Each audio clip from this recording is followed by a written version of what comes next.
கணவன் மனைவிக்குள்ள நல் உறவுகள் இருக்க வேண்டுமானால் கணவன் மனைவிக்குள்ள வரக்கூடாத ஒரு பேச்சின் வகை என்ன தெரியுமா? பெருமையின் பேச்சு. அதில் இருக்கு பாருங்க, நீதிமானுக்கு விரோதமாய் பெருமையோடும் இகழ்ச்சியோடும் கடினமாய் பேசுகிற பொய் உதடுகள். பெருமையா பேசுகிற உதடுகள் கட்டப்பட்டு போவதாக பெருமையான பேச்சு. இந்த பேச்சு ஒன்று இருக்கா அப்படின்னு கேட்டால் இருக்கு. பைபிள் ரொம்ப தெளிவாக நமக்கு சொல்லுது. 2 தீமோத்தேயு 3ஆம் அதிகாரம் முதல் 2 வசனங்களை வாசிப்பீர்களானால், கடைசி நாட்கள் அப்படின்னு பேசும்போது, கடைசி நாட்களில் கொடிய காலங்கள் வரும் என்று அறிவாயாக அப்படின்னு சொல்லிட்டு, இந்த கடைசி காலங்களில் மனிதர்கள் எப்படி இருப்பாங்க அப்படின்னு சொல்லும் போது அதில் பட்டியல் எழுதுறாரு.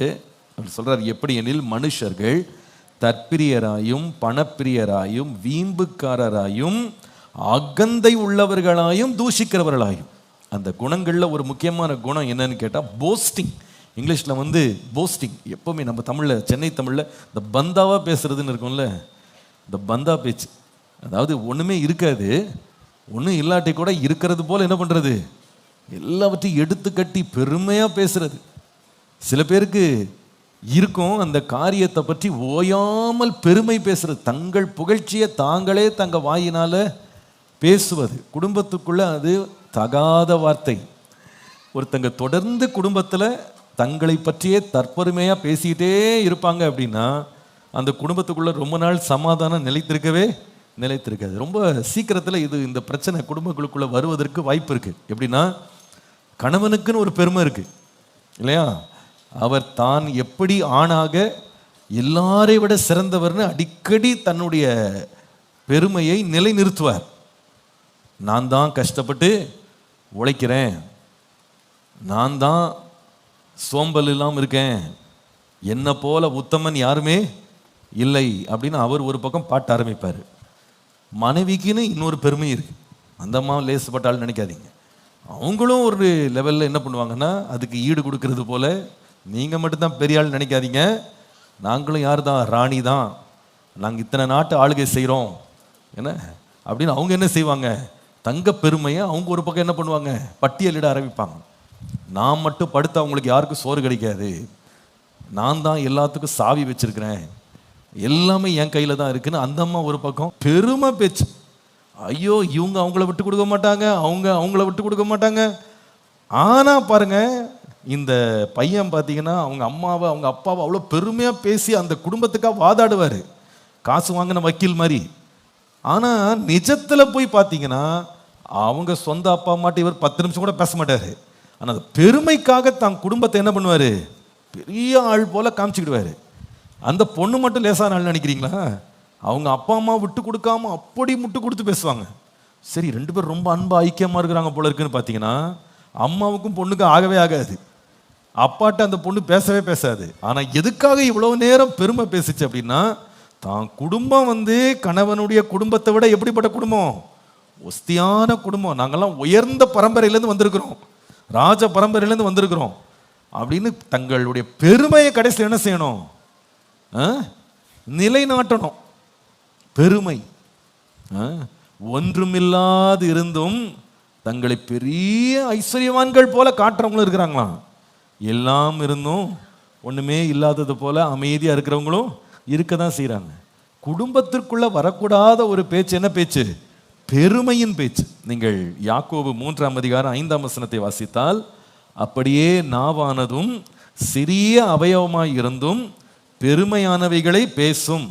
பாருங்கள், சிறிய நெருப்பு எவ்வளவு பெரிய காட்டை கொளுத்தி விடுகிறது. ஆமா, சின்ன நாக்கு பெருசா பேச ஆரம்பிச்சு கடைசியில் காட்டை என்ன பண்ணிரும், கொளுத்தி விட்டுரும் இல்லையா? இது தேவனுக்கு பிரியமில்லாத காரியம். 12ஆம் சங்கீதம் 3ஆம் வசனத்தில் வாசிக்கிறோம், இச்சகம் பேசுகிற எல்லா உதடுகளையும் பெருமைகளை பேசுகிற நாவையும் கர்த்தர் அறுத்து போடுவார்னு போட்டிருக்கு. என்ன நினைக்க பயமா இருக்கு. அறுத்து போடுவார்னா லிட்ரலாக அறுத்து போடுவார்னு அர்த்தம் இல்லை. அதோட அர்த்தம் என்னன்னா, அந்த பேச்சை கர்த்தர் அடக்கி போடுவார் அப்படின்னு அர்த்தம். பெருமை பேசுறது தேவனுக்கு பிரியமில்லாத காரியம். நம்ம எதை குறித்தும் பெருமையா பேச வேண்டாம் என்றுதான் வேதம் சொல்லுது. பெருமைன்றதே தேவனுடைய சுபாவம் இல்லை. நம்முடைய இரட்சகராகிய இயேசு கிறிஸ்து எதற்கு அடையாளமா இருக்கிறார்னா, தாழ்மைக்கு தான் அடையாளமா இருக்கிறார்.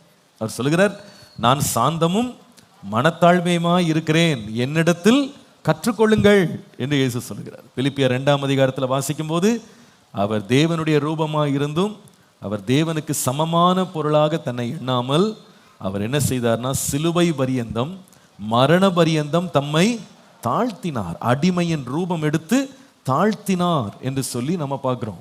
அவர் தன்னுடைய சீஷர்களுக்கு முன்பாக குனிந்து அவருடைய பாதங்களை கழுவினார் என்று சொல்லி நம்ம பார்க்கிறோம். அவ்வளவு சாந்தமும் மனத்தாழ்மையுமா இருந்தவர் நம்முடைய ஆண்டவர். ஆனால் அவரை பின்பற்றுகிற நாமுக்கு என்ன இருக்கக்கூடாது? ஆனால் அதே பிசாசை பார்த்தீங்கன்னா, ஐயோ, அவனுக்கு ஆண்டவர் கொடுத்த உலகத்தையும் வச்சுக்கிட்டு இயேசு இடத்துல என்ன பண்ணா, இது எல்லாம் என் கையிலே கொடுக்கப்பட்டிருக்கிறது அப்படின்னு ஒரு நொடி பொழுதில் அத்தனையும் காண்பித்து தன்னை பற்றி மிக பெருமையாக பேசி கொண்டிருந்தான். நான் நினைக்கிறேன், இந்த பெருமை குடும்பத்துக்குள்ள வரவே கூடாது. நம்முடைய பேச்சில் பெருமை அல்ல, தாழ்மை, எல்லாவற்றிலையும் தாழ்மை. ஒருவரோடு ஒருவர் பேசும்போது கூட தாழ்மையாக இருக்கும். வேதம் சொல்லுகிறது, மற்றொருவரை என்ன பண்ணணும்னா, நம்மை விட மேன்மையானவர்களாக நினைத்து நம்ம என்ன செய்யணும், நம்ம அவர்களை நடத்த வேண்டும்.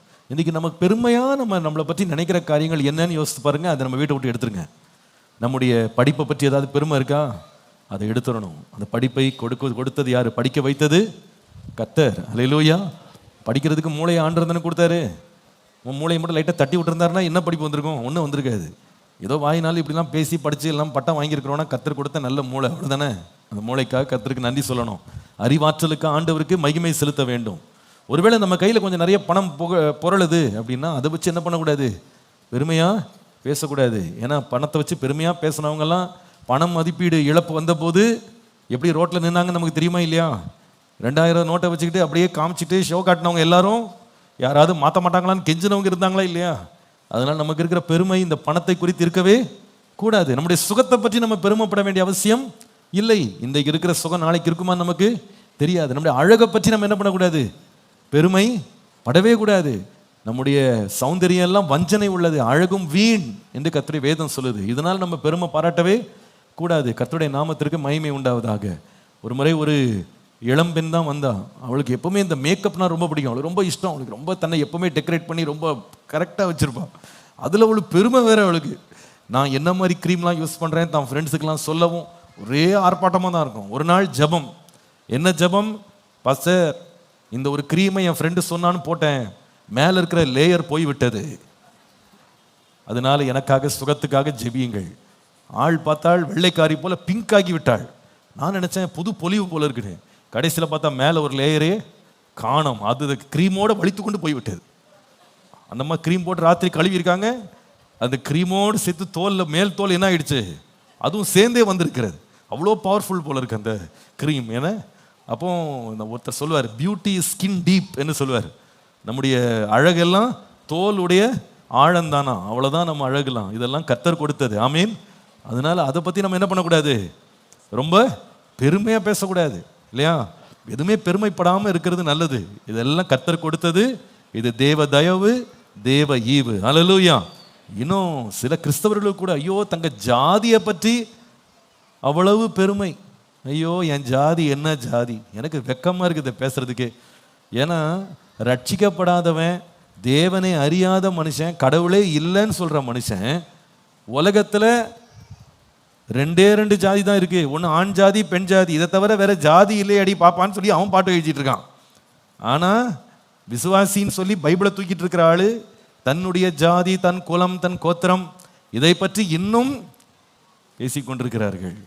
அந்த பெருமை நமக்கு, இந்த பெருமையெல்லாம் கர்த்தர் கொடுத்தது இல்லைலாம், மாம்சத்திலேருந்து வந்தது. உலகம் கொடுத்த இந்த பெருமை கர்வம் நமக்கு தேவையில்லை.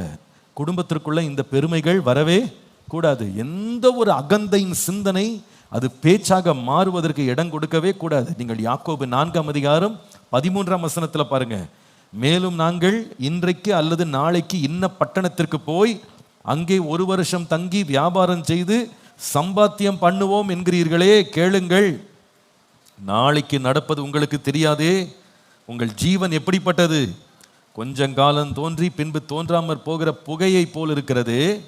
ஆதலால் ஆண்டவருக்கு சித்தமானால் நாங்களும் உயிரோடு இருந்தால் இன்னென்னதை செய்வோம் என்று சொல்ல வேண்டும். இப்பொழுதும் உங்கள் வீம்புகளில் மேன்மை பாராட்டுகிறீர்கள். இப்படிப்பட்ட மேன்மை பாராட்டல் யாவும் பொல்லாங்கா இருக்கிறது. கர்த்தருடைய பரிசுத்த நாமத்திற்கு மகிமை உண்டாவதா. அந்த மேன்மை பாராட்டெல்லாம் கர்த்தருக்கு முன்பாக பொல்லாப்பா இருக்கு. நம்ம வீட்டில் எதை பற்றி நம்ம பெருமையா பேச வேண்டாம். பவுல் சொல்வார் இல்லையா, நான் நிற்பது தேவ கிருபையினாலே இருக்கிறேன், இருப்பது தேவ கிருபையினால் இருக்கிறேன். அவர் சொல்ல, நம்ம எல்லாரை விட அதிகமாக பிரயாசப்பட்டேன், ஆயினும் நான் அல்ல, எனக்குள்ளே இருந்த தேவ கிருபையே அப்படி செய்தது. கர்த்தருடைய கிருபை தான் எல்லாமே. தேவ எத்தனை பேர் அதை விசுவாசிக்கிறீங்க? தேவ கிருபை தான் ஆண்டவருடைய தயவு. அந்த கிருபையின் மேலே நம்ம சார்ந்து எதை குறித்து என்ன பண்ணக்கூடாது, பெருமையா பேசாமல் இருப்பது நல்லது. சில பேருக்கு என்னன்னா, சிலர் ஏதோ இருக்கிறத வச்சுக்கிட்டு பெருசு பண்ணுவாங்க. சில பேர் இருக்கவே இருக்காது, ஆனால் இருப்பதை போல கற்பனை செய்து அவர்கள் என்ன செய்வாங்கன்னா, தங்களை பற்றி அவ்வளவு பெருமையாக பேசி ஐயோ பீத்தாம்பரம் பண்ணி வருவார்கள். உண்மையில் போய் விசாரிக்க போனீங்கன்னா அது எதுவுமே அங்கே இருக்கவே இருக்காது. சில பேர் அங்கே ஏதாவது ஒரு 2 பேர் ஃப்ரெண்டு புதுசாக கிடைச்சா போதும், எங்கள் அப்பா யார் தெரியுமா, ஒரு காலத்தில் நாங்கள்லாம் ஹெக்டேர் கணக்கில் நிலம் வச்சு விவசாயம் பண்ணவங்கன்னு. சும்மா எடுத்து விட வேண்டியது, யாருன்னு அழக்கவா போகிறாங்க, யார் நம்ம ஊரில் வந்து பார்க்கவா போகிறாங்க, சும்மா காட்டி எடுத்து விட வேண்டியது. நாங்கள் சோளம் வச்சுருந்தோம், நாங்கள் அரிசி சாகுபடி பண்ணோம், நாங்கள் நெல் பயிரிட்டோம், பக்கத்திலே கோதுமை கூட பயிரிட்டோம், அந்த பக்கம் அத்தி மரம் பழக்கும், இந்த பக்கம் திராட்சை செடி குலைக்கும். இப்படி இஷ்டத்துக்கு சொல்ல வேண்டியதுதான். யார் கேட்க போறா? எங்கள் வீட்டில் 100 மாடு இருக்குன்னு சொன்னால் யாருக்கு தெரிய போகுது? புரியுதுங்களா நான் சொல்றது? இல்லாததை இருக்கிறது போல கற்பனை பண்ணி பேசி நாங்கள் அப்படிப்பட்ட குடும்பமாக்கும்.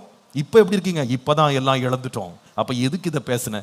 ஒன்றும் தானே இல்லை. அப்போ எதுக்கு இந்த பேச்சு? இந்த பழைய காரியங்கள் இல்லாதவைகள் எல்லாத்தையும் எடுத்து பெருமை பேசு. நான் சொல்ல, வீட்டுக்குள்ளே என்ன இருக்கக்கூடாது, பெருமை பேச்சு வந்ததுனாலே எல்லா தீங்கும் என்ன பண்ணிடும், உள்ளே வந்து விடும். அல்லேலூயா. அப்போ ஆண்டவரே, இந்த மாதிரி பெருமை பேச்சு என் வாயிலிருந்து அகற்றி தாழ்மையாக ஒருத்தர் பேச எனக்கு கிருபை தாரு ஆண்டவரே என்று கேட்கணும்.